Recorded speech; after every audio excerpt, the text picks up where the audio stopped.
Fault Lines with Gauri Dwivedi, only on NDTV World.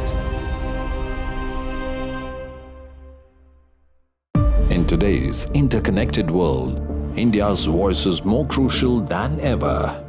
When India speaks, the world listens.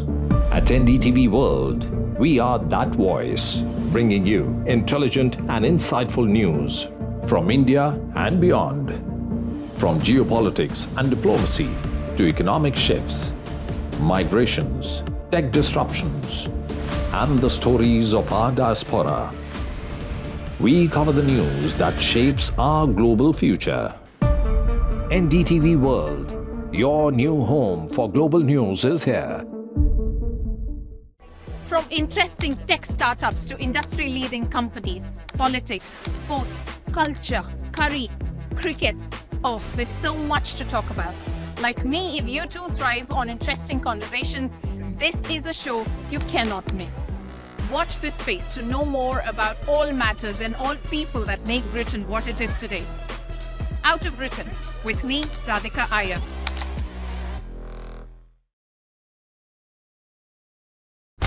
When facts are fragmented, we put the pieces together. Where power collides with truth, we are there. Behind me is that massive security arrangements that are in place. Behind fractured boundaries, we clear the fog of war. Fault Lines with Gauri Dwivedi, only on NDTV World.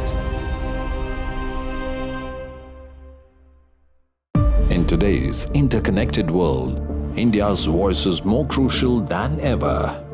When India speaks, the world listens. At NDTV World, we are that voice, bringing you intelligent and insightful news from India and beyond. From geopolitics and diplomacy to economic shifts, migrations, tech disruptions, and the stories of our diaspora. We cover the news that shapes our global future. NDTV World, your new home for global news, is here.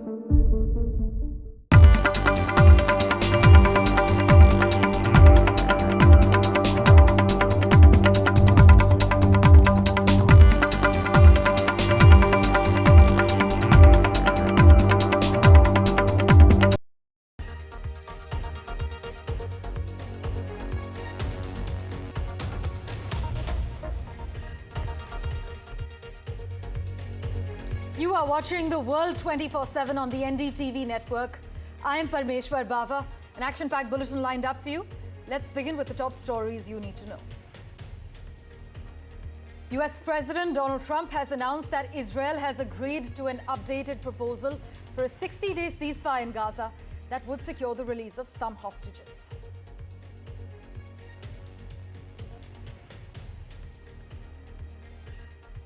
Prime Minister Modi is embarking on a 5-nation visit to Ghana, Trinidad, Argentina, Brazil and Namibia.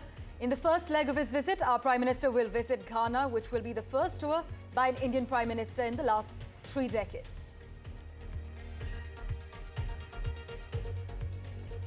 The US Senate has narrowly passed Donald Trump's sweeping tax and spending bill, handing the president a win ahead of his July 4th deadline.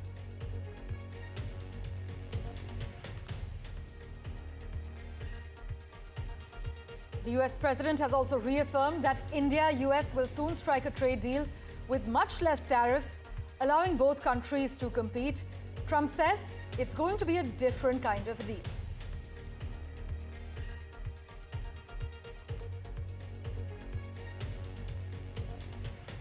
Spain and England have recorded their hottest June ever as scorching temperatures continue to grip Europe.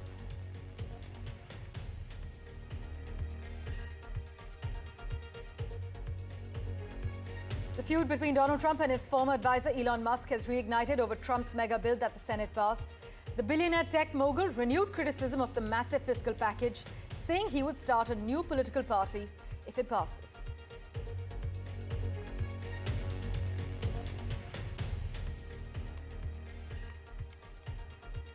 Meanwhile, US senators have killed a proposed ban on states' abilities to regulate artificial intelligence in a setback for Silicon Valley.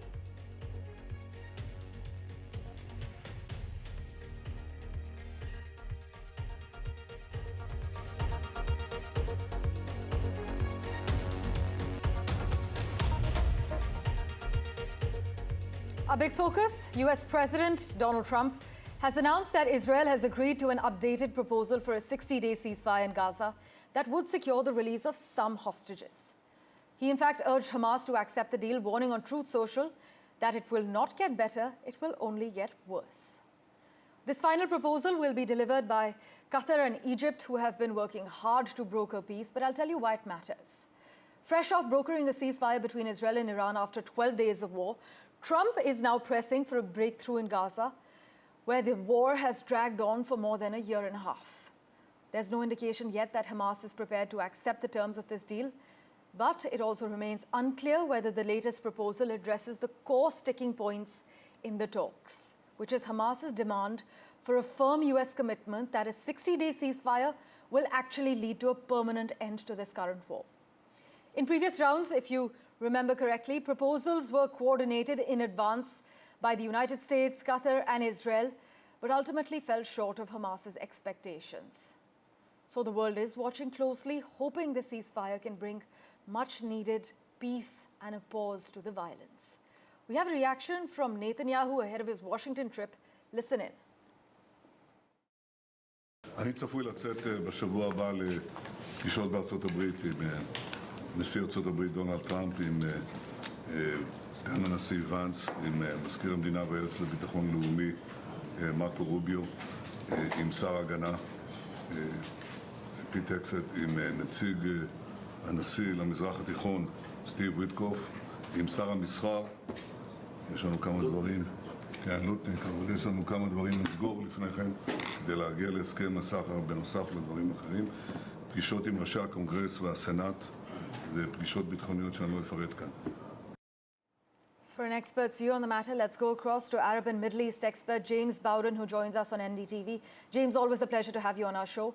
Donald Trump has just announced that Israel has accepted a 60-day ceasefire deal, but Hamas has not said anything on record.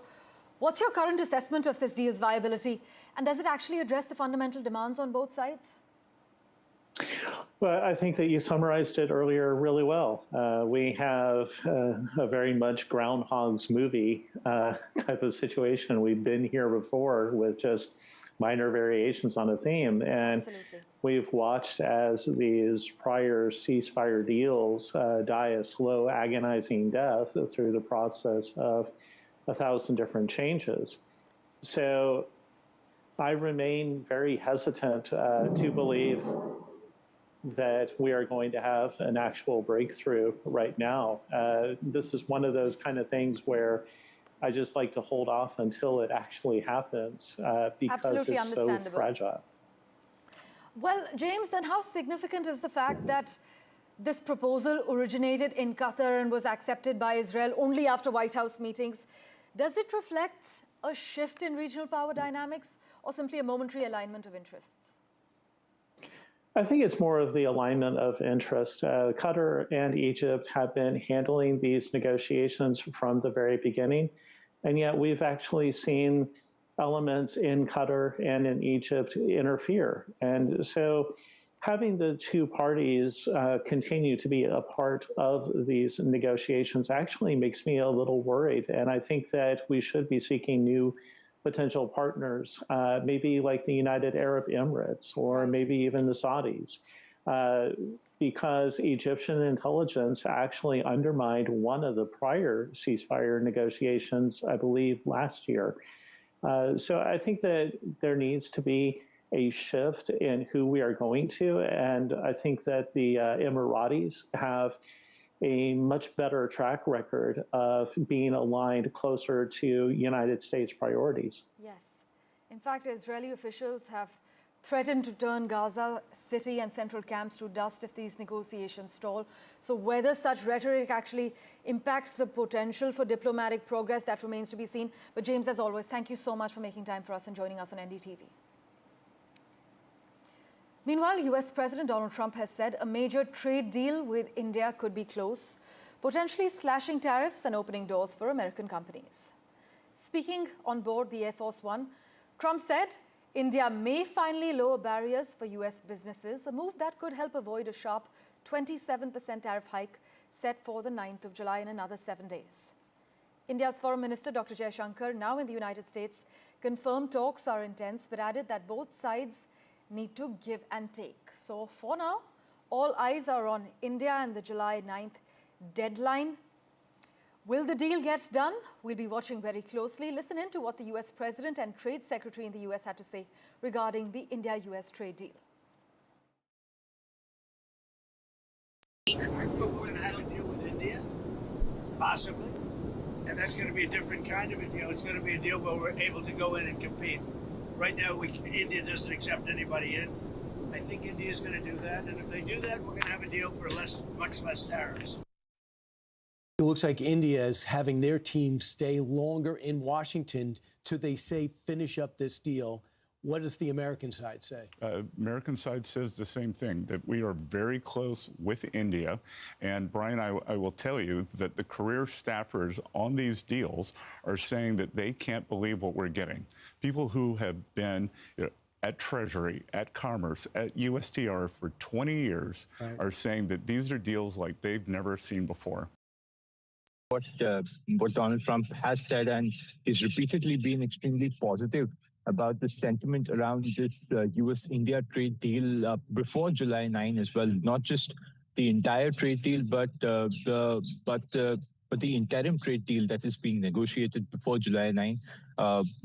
Sort of opposing commentary coming in from the U.S. It's always been very positive in terms of what sort of on whether a deal could be reached. But from the Indian side, there seems to be a stalemate that has been reached because Indian negotiators are refusing to budge on key U.S. demands like access to agricultural sector and India's dairy sector, both of which are extremely sensitive.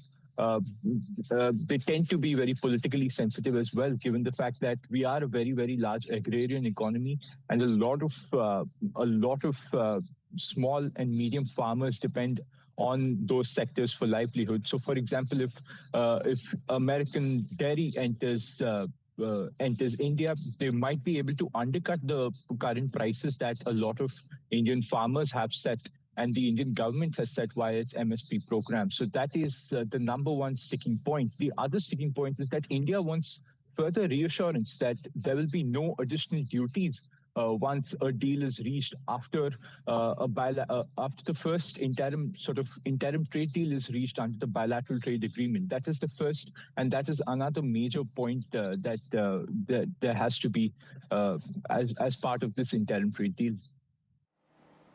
Moving on, the foreign ministers of the US, India, Japan and Australia issued a joint statement condemning the 22nd April terrorist attack in Jammu and Kashmir's Pahalgam, which claimed the lives of 26 people. The Quad partners strongly denounced the act of violence and called for the perpetrators, the organizers and the financiers of the attack to be swiftly brought to justice. In fact, Dr. Jaishankar has said the victims and perpetrators of terrorism must never be equated, and India has every right to defend its people against terror strikes. He did not explicitly call out Pakistan. Listen in to Jaishankar's remarks, followed by Natasha Israni's report. Quad is about deepening our convergence and expanding our common ground. I value our consultations on different dimensions of the Indo-Pacific in that regard. A lot is happening in the world, and I'm sure that our exchange of views will be very valuable for all of us. A word about terrorism in the light of our recent experience. The world must display zero tolerance. Victims and perpetrators must never be equated. And India has every right to defend its people against terrorism, and we will exercise that right. We expect our Quad partners to understand and appreciate that. Well, yes, terrorism is something that India talks about often. This is not the first time. External Affairs Minister was at the United Nations just a day before yesterday in New York, also highlighting terrorism. So on broad terms, certainly the Quad has made noises supporting the overall stance of fighting against terrorism and standing up to it. But that doesn't seem to be the full focus of Quad during this meeting, which happened in DC. But I do want to underline that there are other challenges that the Quad is facing. Each of those countries, Japan, Australia, India, along with the United States, even though there was so much emphasis on Quad cooperation by the United States, especially at the beginning of the year in January, there have been some shadows after that because the tariffs which Donald Trump has imposed have affected all of these countries. So there is some amount of bristling and friction there within the Quad, including Japan, which has been asked to increase its defense spending by the United States, and they're not so happy about doing that. So while overall front of cooperation as counterweight to China is important to Quad and remains in place, there are still a lot of mini fractures which have not been fully addressed. Well, switching tracks from Ghana to Trinidad, Prime Minister Modi is set to connect with the Indian community globally, 5 nations, but one packed agenda. Let's begin with his touchdown in Ghana. The first bilateral visit by an Indian Prime Minister in 30 years will spotlight India's long-standing ties with one of Africa's oldest democracies.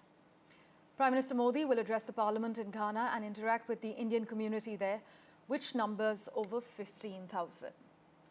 As far as his agenda in Trinidad is concerned, Prime Minister Modi's visit will be infused with cultural resonance as the country marks the 180th anniversary of Indian arrival. Believe it or not, nearly half of the country's population is of Indian origin, and both the President and Prime Minister trace their ancestry to India. Meanwhile, the visit to Argentina, the first in 57 years by an Indian Prime Minister, that comes at a time of sweeping economic reforms in the South American nation. So his talks with President Javier Milei will explore new areas of energy, mineral collaboration, including lithium, copper, shale oil, and gas. He's also going to be in Brazil. Prime Minister Modi will participate in the 17th BRICS summit in Rio, themed around inclusive global governance. As the only leader to attend 4 BRICS summits in Brazil, his engagement will include discussions on artificial intelligence and climate finance, among other top priorities. Now, the final leg of the tour will take Prime Minister Modi to Namibia on the 9th of July, the first visit by an Indian Prime Minister in 27 years.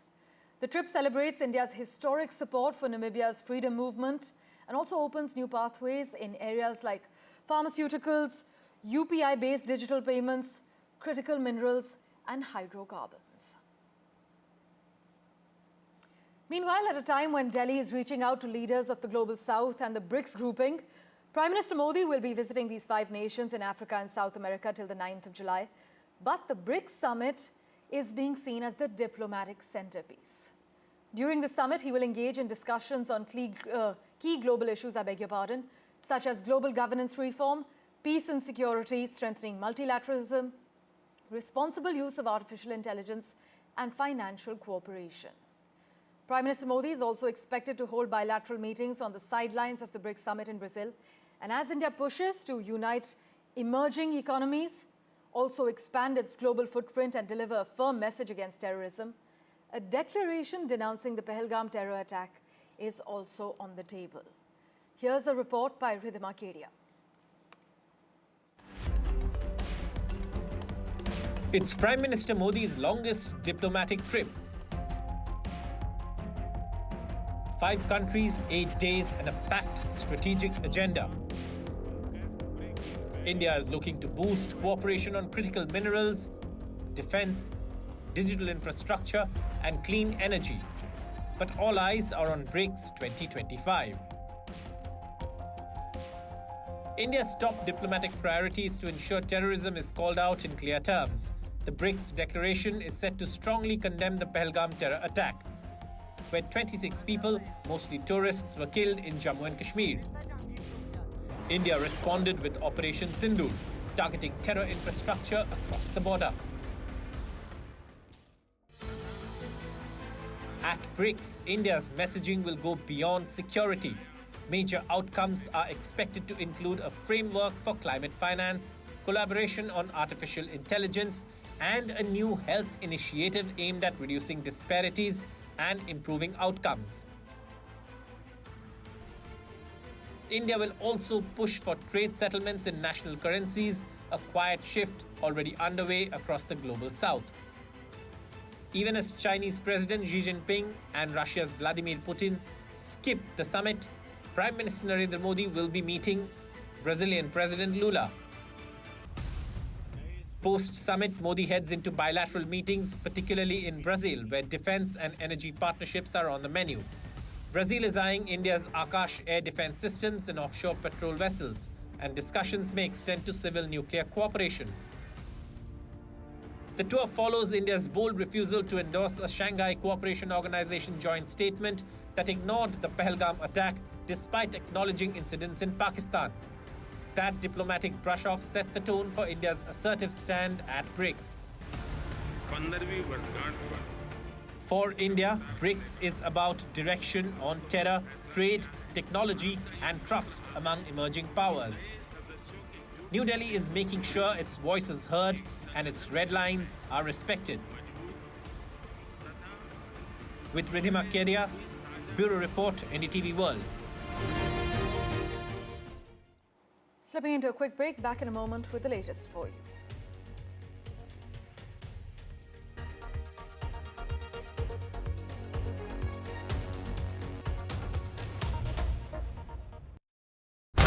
When facts are fragmented, we put the pieces together.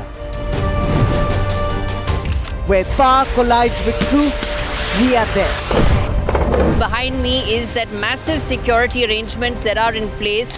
Behind fractured boundaries, we clear the fog of war. Fault Lines with Gauri Dwivedi, only on NDTV World.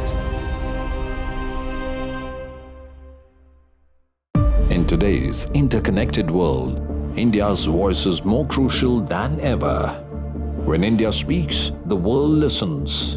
At NDTV World, we are that voice, bringing you intelligent and insightful news from India and beyond. From geopolitics and diplomacy to economic shifts, migrations, tech disruptions, and the stories of our diaspora. We cover the news that shapes our global future. NDTV World, your new home for global news is here. From interesting tech startups to industry-leading companies, politics, sports, culture, curry, cricket. Oh, there's so much to talk about. Like me, if you too thrive on interesting conversations, this is a show you cannot miss. Watch this space to know more about all matters and all people that make Britain what it is today. Out of Britain, with me, Radhika Iyer.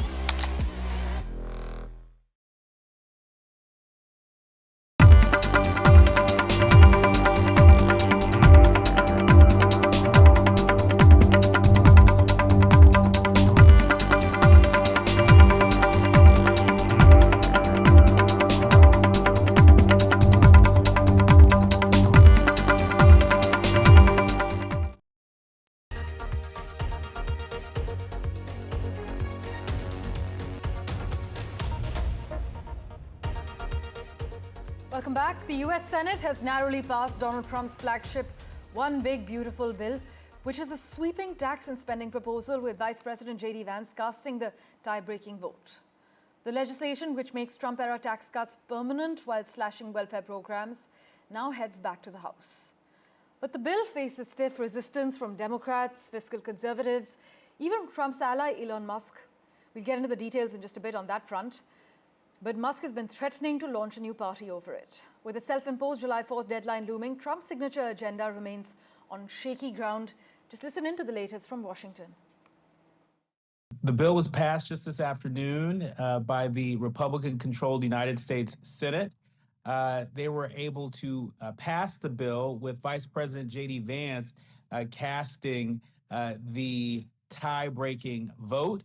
We know that there were a number of Republicans that had been holdouts. They've been holdouts on this bill. You mentioned that it was on shaky grounds. It was on shaky grounds in parts because it didn't have the votes until this afternoon. But yet and still, 47 Democrats voted against this bill. No surprise there. But Senators Rand Paul of Kentucky, Senator Tom Tillis of North Carolina, and Senator Susan Collins of Maine, all Republicans, voted no. Senator Lisa Murkowski of Alaska was sort of the last holdout, the last hope that Democrats and opponents of the so-called beautiful bill had to keep this bill from passage. And because of carve-outs in the bill for the people of Alaska, that was enough to apparently persuade Senator Murkowski to cast a vote for the bill. And so now it heads to the U.S. House of Representatives, where Speaker Johnson is trying very hard to pass this bill by the self-imposed 4th of July holiday. And now a quick update as far as the weather is concerned in England and Europe. The UK experienced its hottest day of the year as a heat wave, which has gripped much of England this week, reached its peak. Much of Europe, meanwhile, is facing hotter than usual temperatures with a high of 40 degrees Celsius recorded in Paris. More than 1,300 schools in France were partially closed. In Italy, 17 major cities out of a total of 27 were experiencing a heat wave, according to the country's health ministry. Spain, well, Madrid, Barcelona, Sevilla all recorded temperatures above 40 degrees Celsius. At the Prague Zoo, staff are currently distributing up to 10 metric tons of ice per day to keep animals cool, as temperatures in the Czech Republic also reach above 37 degrees Celsius. The UN Secretary General has said that extreme heat is no longer a rare event, it's become the new normal. But for a quick expert's view, let's go across to climate expert Zareen Osho, the director of the Institute for Governance and Sustainable Development, IGST. Zareen, thanks so much for joining us. How severe is this current heat wave across Europe compared to previous years? Well, thank you so much for having me here on the show today. The current heat waves that we are hearing about in the news are not necessarily less intense or more intense compared to the previous years. What the recent studies have found, especially this past study from University of Pennsylvania, the intensity of these are usually high and are constantly increasing in frequency. So the answer to your question is it sort of has plateaued out, but the frequencies have increased. So what does the data suggest, Zareen? Is this heat wave directly linked to climate change?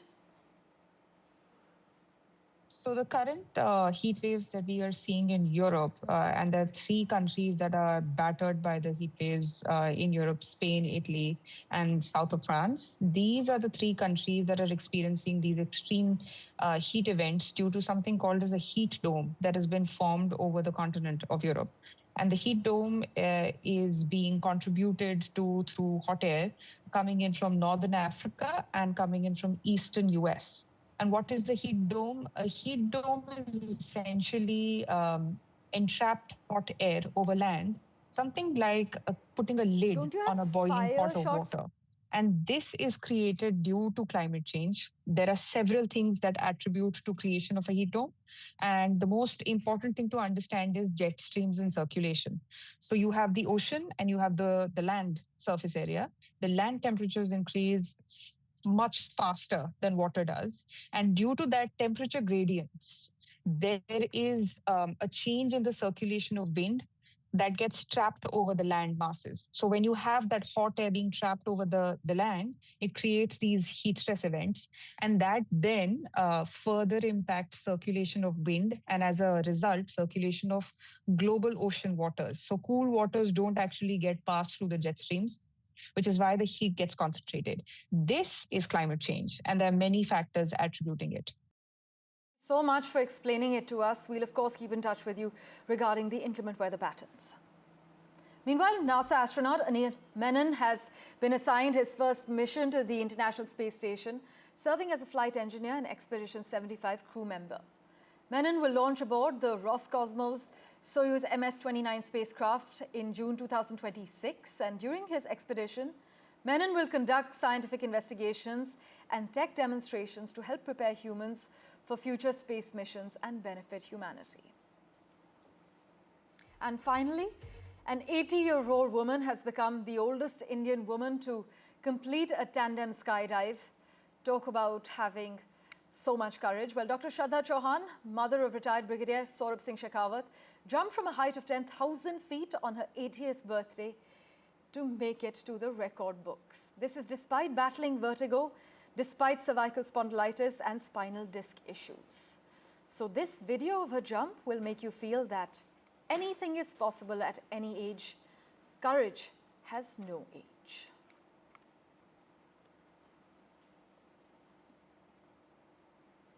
Slipping into a quick break. As always, we'll keep tracking the latest for you. Do stay tuned.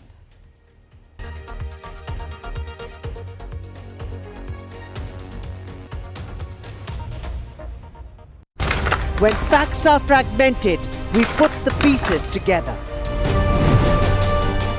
Where power collides with truth, we are there. Behind me is that massive security arrangements that are in place. Behind fractured boundaries, we clear the fog of war. Fault Lines with Gauri Dwivedi, only on NDTV World. In today's interconnected world, India's voice is more crucial than ever. When India speaks, the world listens. At NDTV World, we are that voice, bringing you intelligent and insightful news from India and beyond. From geopolitics and diplomacy to economic shifts, migrations, tech disruptions, and the stories of our diaspora.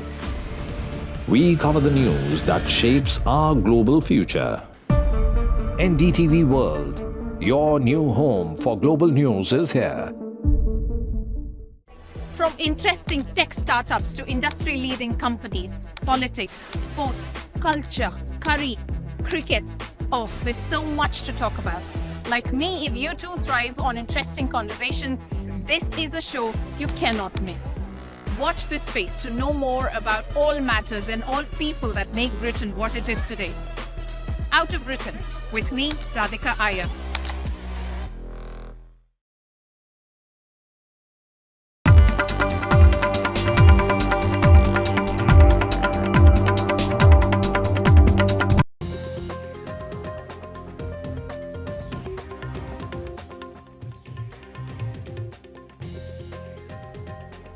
A very good morning. You're watching NDTV 24/7. I'm Divya Wadla. We have a whole lot lined up for you, including India calling out Pakistan at the Quad meeting in the United States and Quad condemning the Pahalgam terror attack. We'll also be getting you Prime Minister Modi, whose tour of 5 nations has begun. He's going to Africa, he's going to the Caribbean, as well as South America, but he's also going to be attending the